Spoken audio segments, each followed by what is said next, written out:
فأحياكم ثم يميتكم ثم يحييكم فأحياكم ثم يميتكم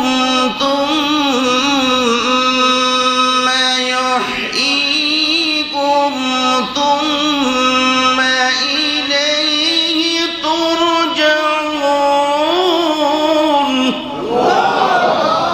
ثم إليه ترجعون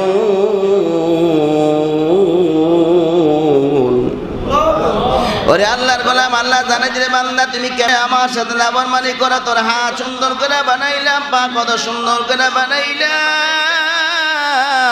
এত সুন্দর করে দেখো বানাইলাম তোর চক্ষু কত সুন্দর তোর চেহারা কত সুন্দর আমি আল্লাহ কুদরতি হাত দিয়ে তোর চেহারা বানাই দিলাম যাতে দুনিয়ার মানুষের সাথে কিয়ামত পর্যন্ত তোর চেহারার কোনো হুবহু মিল হবে না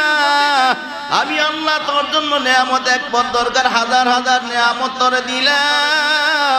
অক্সিজেন দরকার জমিন থেকে আসমান পর্যন্ত ফাঁকা জায়গার অক্সিজেন দিয়া ভরপুর করে দিলাম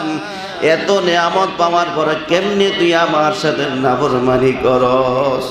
আমি আল্লাহ তো রাতের বেলা ঘুমাই না তোরে দৈনিক 5 বার ডাকি ফজরে ডাকি যোহরে ডাকি আসরে ডাকি মাগরিবে ডাকি এশায় ডাকি আবার রাতের গভীর যখন হয়ে যায় সব মানুষ যখন ঘুমায় যায় লা তাখুযু সিনাতু ওয়ালা নাওম আল্লাহ বলে আমি আল্লাহ ঘুমাই না তোমরাও যাই না দাঁড়ায় থাকি বান্দা ডাকি আব্দুর রহমান আব্দুল সাত্তার ডাক ঘুম থেকে জেগে যা তাহাজ্জুদের বিছানার মধ্যে দাঁড়া আমি আল্লাহর কাছে গুনাহের জন্য ক্ষমা চাই জাহান্নামের আগুন গুনাহ দিয়ে জ্বালাইছ কি নিয়ে আসতো আমার দরবারে জাহান্নাম তো তোর জন্য রেডি হয়ে গেছি আমার কাছে গুনাহের জন্য ক্ষমা চাই অসুস্থ হয়ে গেছে সুস্থ না আমার কাছে বল তোর ক্ষমতা লাগবে টাকা লাগবে আমার কাছে বল আমি আল্লাহ রাব্বুল আলামিনের কাছে চাবি আমি আল্লাহ দিতে দেরি করব না জোরে কোন আল্লাহু আকবার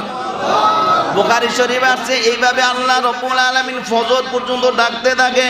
আল্লাহ দৈনিক তোমারে 6 বার ডাকলো একবারও তো জবাব দিলা না রে বান্দা এই কিয়ামত কবরের জিন্দেগিতে এই মুখ নিয়ে বেনামাজি হইয়া কেমনে কবরে যাও আল্লাহর নাফরমানি হইয়া কেমনে কবরে যাও একটু ভাবো ওই কবর কিন্তু ভালো জায়গা না ভালো জায়গা না জাহান্নামের আগুনের ঘর সাপ বিচ্ছুর ঘর জাহান্নামের আগুনের ঘর কবর কিন্তু জাহান্নামের একটা গাড়া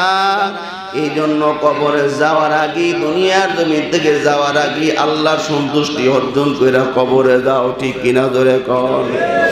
মরা তো লাগবে কোনো সন্দেহ নাই মরতে হবেই হবে ঠিক কিনা ধরে কর মরার হাত থেকে বাঁচবেন কেউ আছে মৃত্যুর হাত থেকে বাঁচনেওয়ালা কেউ নাই যার উসিলা আসমান জমিন লৌহ কলম আল্লাহ বানাইল সেই নবীও দুনিয়াতে থাকতে পারে নাই ঠিক কিনা জনে কন আল্লাহ যারা এত ভালোবাসতো এত মহাব্বত করতো দুনিয়ার জমিনে আল্লাহ যদি সবচেয়ে বেশি যারে ভালোবাসতো তিনি হলেন আপনার আমার নবী ঠিক কিনা সেই নবীও দুনিয়া থেকে চলে গেছে থাকতে পারে নাই তুমি আর আমি থাকতে পারবো না এরে ক্ষমতাওয়ালা বাড়িওয়ালা টাকাওয়ালা কিছু সঙ্গে নিয়ে যাইতে পারবা না খালি হাত নিয়ে কবরে যাওয়া লাগবে ঠিক কিনা ধরে কর ও তুই এই দুনিয়ার মায়ায় পড়ে করছ কত বাগানা এ যেন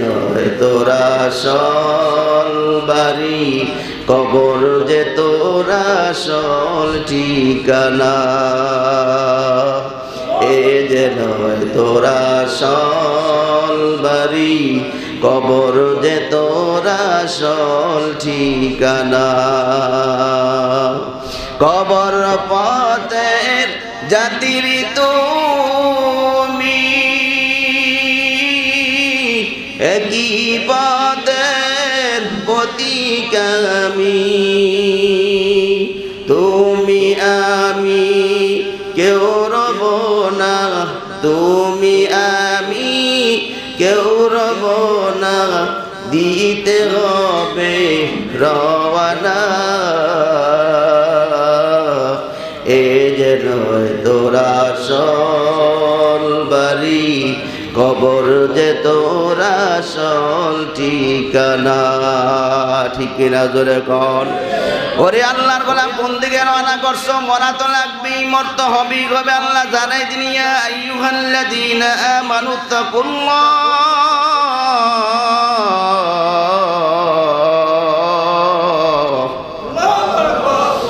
ইয়া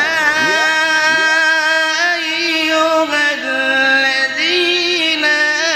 আমানু তাকুল্লাহ হাক্কা তুকাতিহি ওয়া লা তামুতুন্না ইল্লা ওয়া আনতুম মুসলিমুন, ইল্লা ওয়া আনতুম মুসলিমুন। আল্লাহ জানায় দিনে দুনিয়ার বিশ্বাসীরা আমি আল্লাহরে ভয় করার মতো ভয় করো, খাঁটি মুসলমান হয়ে মরো। মরা তো লাগবেই, মরতে হবে। এই জন্য আসুন খাঁটি মুসলমান হইয়া কবরে যাইতে চাই কে কে হাত তুলি? নারে তাকবীর। আল্লাহ আমাদের সবাই খাঁটি মুসলমান বানায় কবরে সবাই গোনা আমিন। আল্লাহ আমাদের গুনাহগুলি মাফ করে দাও, আমাদেরকে জাহান্নামী বানায় কবরে ডাক দিও না, জাহান্নামী বানায় কবরে দিও না। কবরে গুনাহ নিয়ে কবরে যাইতে চাই না। আল্লাহ আমাদের তওবাকে কবুল করে দাও, আমাদেরকে মাফ করে দাও, আমাদের জীবনের গুনাহগুলি মাফ করে দাও। আল্লাহ দুনিয়ার জমিনে যতদিন বাঁচবো তোমার গোলাম হইয়া, খাঁটি গোলাম হইয়া চলার তৌফিক দান করো। ঈমান আমল মজবুত করে তোমার প্রিয় বান্দা হয়ে তোমার কাছে যাওয়ার সুযোগ করে দাও। আমিন।